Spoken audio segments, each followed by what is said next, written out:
Hey, so before the video starts, really quick, I just want to let you know that my brother and Midori Glasses, the artist who does some of the backgrounds you see in my videos, they made a webcomic that I've linked down below, so if you could check it out and give it a like or whatever, I'd really appreciate it. Okay, bye. You know, when people think of the most famous, classic Disney Channel shows, everyone knows about Hannah Montana, Jessie, Wizards of Waverly Place, the Sweet Life series, but one show that never really comes up in these conversations, but at the time was just as big, if not bigger than some of these, was Good Luck Charlie, which ran from 2010 to 2014. The thing that made the show different than almost every other Disney Channel series before or since really, was that Good Luck Charlie was made to be a family sitcom. Basically all that means is the parents and adults in the show are not just complete total idiots all the time. But anyway, so to round out the month of Disney Channel that I just decided I was doing for no particular reason, I figured I'd check out Good Luck Charlie. But before that, really quick, this video is brought to you by Displate. Displate is a website that does really high quality art prints on metal plates that you can hang up on your walls or put in your console table or whatever you want to do. And of course, because they're made of metal, they're not going to get broken, not going to shatter, or anything you have to worry about with regular art prints with expensive frames and all that stuff. Displate has over 800,000 different designs from gaming stuff, anime stuff, animals, food, really anything you can think of that you could possibly be into, they probably have it. They print them on demand for you, and depending on where you live, you can get them delivered in just a few days. Putting them up on your walls is incredibly easy because everything comes included. All you gotta do is wipe the wall clean, place the sticky magnet right where you want it,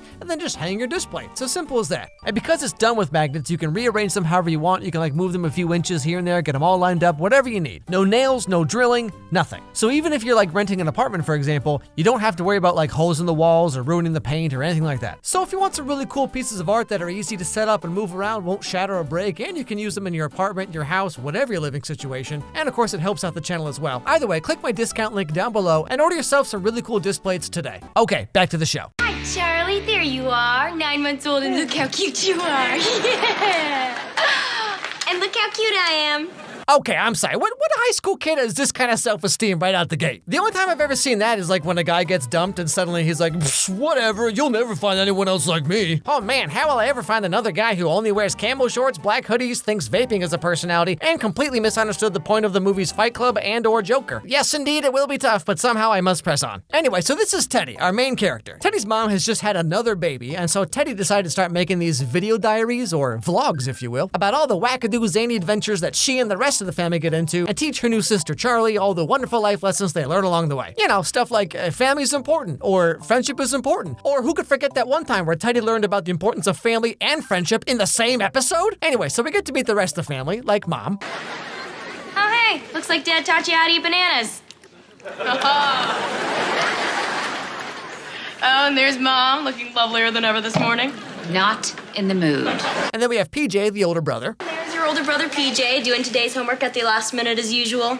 This is today's homework. This is yesterday's homework. There's a chance you two will be in high school together. Okay, that was pretty funny, not gonna lie. And then we have their dad, who runs his own pest control business, and that's the entire family. So, now you bet the whole family. Forgetting somebody? Gabe! No. I didn't. I was just saving the best for last. Charlie, that was your younger, older brother, Gabe. You ruined my life. Okay, so it's taking Gabe a little bit longer to get used to you. You're kind of a surprise. Hey, I've always wondered how babies could, be a surprise, you know? Like I assume you were there when it happened. It's almost as weird as when people tell you, we're trying to have a baby. There's a whole lot of information in that sentence I don't need to know about. But anyway, so finally we get to the main plot thread of the episode where Teddy has a study date with a boy. Wink, wink, you know what I'm saying? But Mom's going back to work that night and wants everyone to stay home. I'm going back to work tonight at the hospital for the first time since Charlie was born, so I want everyone to stay at home and help Dad with the baby. No, Mom, I'm not going to be here tonight. I have a study date at the library. I'm sorry, Teddy, but you're just going to have to reschedule. Mom, don't take this the wrong way, but why did you guys have to have another baby? Well, because 3 kids was just too easy. 3's for quitters. I mean, you do realize you brought this on yourself, right? There's a million ways you could have avoided all of this. So anyway, the mom goes off to work that night and everyone's home watching Charlie. Now because of this, Teddy can't have her study date at the library like she was supposed to, so she does the next best thing. I'll get it. Nobody else get it. Hi. Wait a second, Teddy's on a date with Matt Pat? Well, I, for one, cannot wait to hear about Five Nights at Freddy's for the next 3 hours. Teddy's dad. Nice to meet you, sir. Spencer and I are studying for our biology test tomorrow. Yeah, I bet you are. Anyway, so after kicking everyone out of the living room so they can Study. Teddy and Spencer sit down and have the most wonderfully awkward wait a second. Is this dude wearing a sweater vest over a t-shirt? And like, you invited this guy over on purpose? Oh, man, I left my book at school. Oh, that's okay. We can just share mine. Let me just grab a pencil. Oh, yeah, I might have one.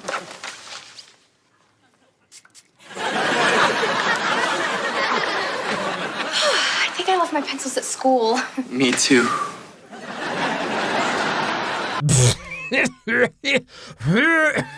No. This dude did not just make the hot guy TikTok face right now, dressed like this. No. Abort mission, Teddy. Right. Cellular respiration. And he's wearing loafers with a sweater vest? Is this dude 85? No, you don't get to dress like this and also be like, hey, look at how thick my neck is. Want to see my cool Adam's apple? Anyway, so as you may have guessed, throughout the night, all kinds of wacky shenanigans take place. Like later on, her dad's coming down the stairs and then slips and almost just like drop kicks the baby across the room. I need you to watch the baby for a second.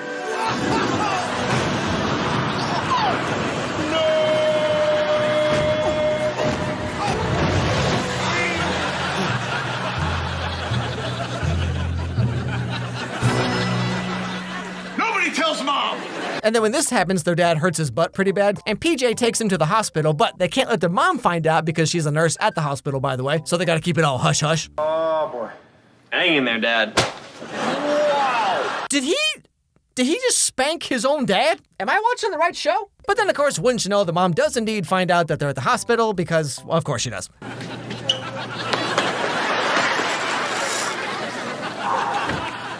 You here to give me my sponge bath? PJ, Hey, Mom. what are you doing here? I'll tell you what I'm not doing here. Giving sponge baths to big hairy guys. Well, son, in this economy, you gotta do what you gotta do. I mean, hey, $10 is $10, you know what I'm saying? And while this is going on, the younger brother Gabe breaks into the neighbor's house to eat her food, and then Teddy has to go over there and deal with that situation. However, you're supposed to do that. Okay, I think we're done here. Good night. It is now. What's going on? Ever since the baby arrived, everyone's been ignoring me. I feel like I'm invisible. I'm just the loser middle kid. Like you. I don't know, man. For me, being the middle kid ended up being pretty cool because, like, you got to do pretty much whatever you wanted, and, like, no one remembers you exist half the time. It's awesome. And I was a baby once, and then you came along. And I was not happy about it. Then you peed on PJ, and I thought, hey, give the kid a shot. Look, someday you're gonna feel the same way about Charlie that I feel about you. Well, how do you feel about me? The hottest guy in school is at our house right now, and I'm here with you. I'm sorry, Teddy. The hottest guy in school? This dude right here. The man with the fashion sense of a math teacher? The kid who put all of his skill points into his neck? This is the hottest kid in your school? Man, my parents put me in the wrong high school, I tell you what. But yeah, so the study date kind of sort of doesn't really go that well, but Teddy learns the importance of family for the first of many times, and it all kind of works itself out in the end anyway. But the good news is, now there is no good news. I take that back. It's a text from Spencer. Yeah, he said something about he wants me to throw it back for a real one, whatever that means. Now, Good Luck Charlie went on for 4 seasons, 97 episodes, and a movie, and the show ends with Teddy going off to college, but not just any college, no, of course not, you know, because it's like every main character in like every teen anything, she gets into Yale because it's just that easy. And so she spends the last episode of the show trying to think of one final video diary life lesson she can teach to Charlie, who's now like 5 or something, and has all the signature sassiness of a Disney Channel little sister, and oh my goodness, no. They have another kid? There's 5 of these kids now? Mom, Dad, you have got to chill out. This is getting ridiculous. Anyway, so the last episode of the whole show is about Teddy throwing a goodbye party, and everyone's kind of reminiscing about all the shenanigans they got up to the last 4 years. Like how Teddy ended up dating Spencer in season 1, but then he cheats on her? Excuse me? Imagine being this dude and thinking you could do better than this. And of course they break up, but then they become friends again in season 2, and then they date again, but then they break up again in season 3, and then in season 4 they're kind of like friends again for a bit, but they decide not to be friends anymore. And in the middle of all of this, Teddy dates this guy named Bo, who also looks like a time traveler from 1955. So yeah, Teddy definitely has a type. But anyway, so at the end of the show, Teddy's having her little party thing. You'll never guess who shows up. I'll get it. That's right, the secret love child of Andrew Callahan and Seth Rogen himself. No, actually, I meant the next guy.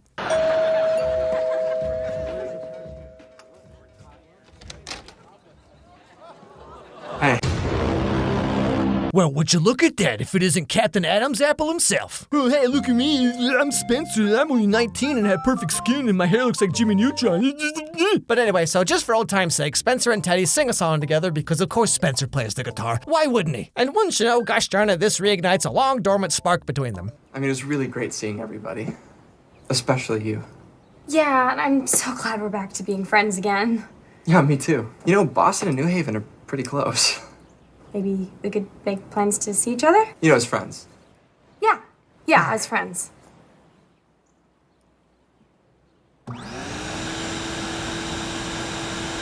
And of course, everyone else in the family also gets their resolutions, like the mom goes on to become the local news host for Good Morning Denver, the dad becomes friggin' ripped for some reason, even Gabe gets to reminisce a little bit with the neighbor lady, whom he's been tormenting for pretty much the entire run of the show. We've had some bad times. We've had some worse times. Through it all, there was the hatred. Always. You know, you taught me an important life lesson. To fear and mistrust adults. And that's pretty much where the show Good Luck Charlie ends. I assume after this, Amy and Bob over here went on to have another 12 kids. Which, I mean, looking at how absurdly jacked the dad is in season 4, I guess I shouldn't really be surprised. But you know, I will say, okay, this show is actually a lot funnier and more watchable than I thought it would be. Like, it definitely feels more like Boy Meets World or like a TGIF sitcom back in the day, and not so much like a Disney Channel show, if you know what I mean. For a pregnant woman, I'm really smoking, aren't I? Ba-bam! I think silence is my best option here. Like, I'm not saying it's amazing or anything, but like, it's a lot better than I expected.